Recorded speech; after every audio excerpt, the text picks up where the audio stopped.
started in June of 2022. I was in a place in my life where I was working 2 jobs. I was working like a dog and I knew I needed a break. So I reached out to my friend Sarah, who was living in Germany at the time with her husband. And I said, let's take a trip. Let's go somewhere in Europe. And she was so down, and we were trying to decide where we wanted to go. And we decided to go to Hvar, Croatia. So we went to Hula Hula, and I look up and I see this very attractive man. And the first thing that came to my mind was, this man looks like he is walking straight out of a Calvin Klein ad. And I'm telling you guys, 6'3", blonde hair, blue eyes, chiseled skin, so tan, muscles everywhere. I was definitely taken aback. And he looks over at me and he says, how are the drinks? And we're sipping our drinks and we just start small talking. And I ask them where they're from. And they say that they're both from Denmark. My ex was living in Copenhagen. As we're leaving, I decide to make a bold move and just ask him for his Instagram.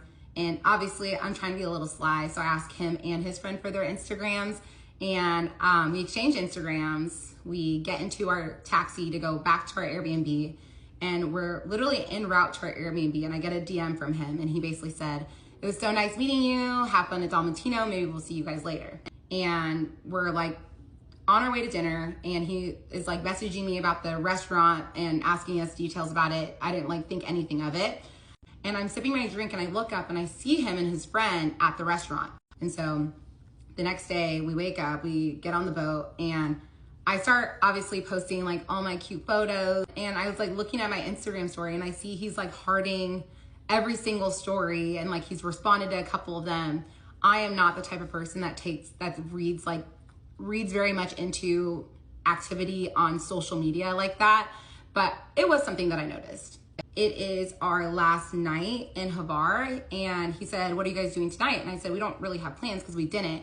And he said, well, do you guys want to come to dinner with us? And me and my friend were like, absolutely, sure. And she wasn't really down to go. I kind of forced her because I was like, this guy's hot and it's a free dinner. Like, let's just go. It'll be fun. And we get to the restaurant, and him and his friend are sitting across from each other. So obviously I took the seat next to him. I was sitting across from my friend.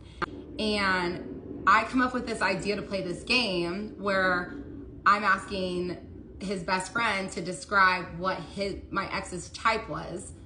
And because we were obviously like vibing with each other, and I was just curious. And so his best friend starts listing off everything, like good morals, hard worker, all these things.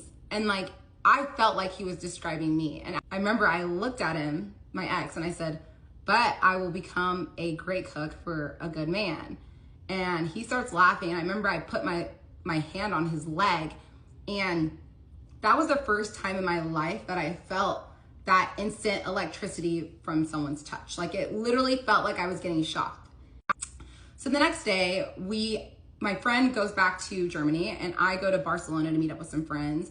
And again, I'm like posting throughout my trip, and every time I look at my phone, it's like he's DMing me, messaging me, and he's continuing all of this. And I'm just a little bit shocked, but also like very interested still at the same time. So I end up leaving Barcelona the next day, and I land, and he sends me a message, and he said, what are you doing this weekend? Do you want to go to Ibiza? And so he sent me this message saying, you should come to Ibiza this weekend. I'm going with a bunch of friends. And he's like, I'll send you the flight. Everything will be paid for. And I thought about it for a second because, come on, who wouldn't want to go to Ibiza?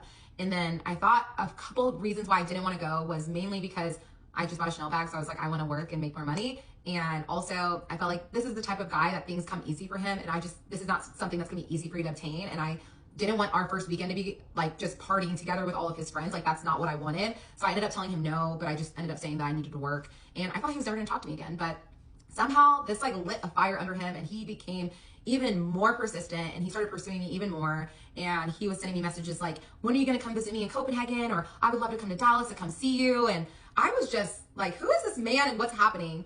And he sent me a message. He said, hey, I have a work conference coming up in Monaco, and I would love for you to come. And I read that message, and I was like near the south of France, like that Monaco? And he was like, yeah, like I can get you your flight and everything will be taken care of. And I was like, okay, well, give me some time to think about it, because I didn't want to say yes on the spot, but I was like, okay, this is something I definitely want to consider. So I thought about it for a while. I talked to my friends about it. I talked to my sisters about it. At first I was like, I don't think I'm going to do it. Like, this is crazy. And then over time I started like talking myself into it. And then one morning I woke up and I was like, you know what? Screw it. I'm going to go to Monaco. So I sent him a message and I said, hey, I've decided I'm going to come to Monaco. And he sends me a message. He said, this is the best day ever. I'm so happy. Send me your passport and everything. I'll book the flight. So I sent him a picture of my passport. And I also was like, oh, and by the way, here's my phone number. He was like, I've been waiting for you to give this to me for now like weeks. And I said, okay, here you go. Thank you for like inviting me on this trip. So I give him my phone number and he sends me a message and he said, it took you long enough. And I said, oh yeah, well, sorry. I'm just a little bit more reserved when it comes to like dating and men. Like, I just like to make sure like I'm a very intentional person. And I remember our very first phone call so perfectly. He messaged, he's like, can I call you? And I was like, oh, he wants to call me. And I'm like, I'm literally discombobulated, freaking out. Like, what am I going to do when this man actually calls me? But I was like, you need to get together. So we were just small talking about our day. And I felt like those like butterflies that I felt whenever we had been together at dinner in Croatia. And and then we started talking about like our families a little bit too. I told him I'm super close with my family. He said, I'm really close with my mom and my little sister. I do have an older sister that I don't talk to. And basically something would happen and she was like being like physically abusive towards his mom, and he decided to cut her out of his life because she's crazy. And I said, listen, I get that. That makes sense. Like, you should not have her in your life. So, you know, we started talking about like hypotheticals. I remember he told me one day, he said, you know, if we ever end up getting married, you're going to meet the queen. And I remember just like laughing at that comment. And he said, no, I'm being serious. And I said, what do you mean I'll meet the queen? And he said, well, you know, my family has a royal title. And I was like, wait, what?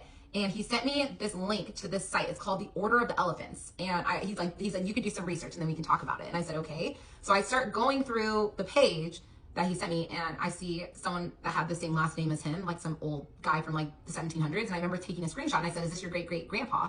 And he goes, now you're getting on track. My next question to you is, how's your etiquette? And I was like, I mean, I think it's okay.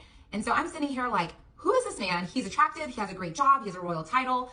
Like, is there anything wrong with him? That first month, it was just like, we truly fell in love over the phone. And so we are getting closer and closer to the trip to Monaco, and I start packing, and I feel like that's like when the nerves start hitting me, was when I'm packing, like, oh my goodness, this is actually happening. I land, I get my bags and baggage claim, I send him a text, I said, I'm here.